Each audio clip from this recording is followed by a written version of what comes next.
Okay, so after we picked up the car in London, we've driven straight to Leeds to have an alarm system fitted at Vanguardian.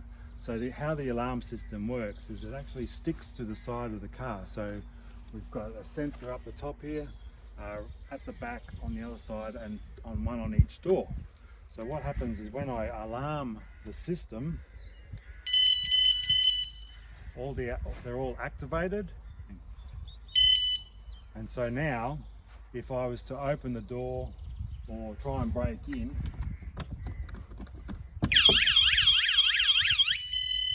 the alarm goes off. So it's a great system, peace of mind for when we're travelling on the road.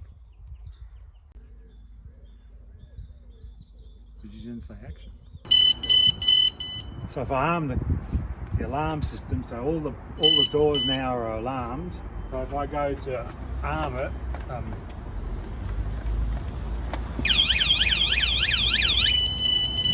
it goes off. How cool is that?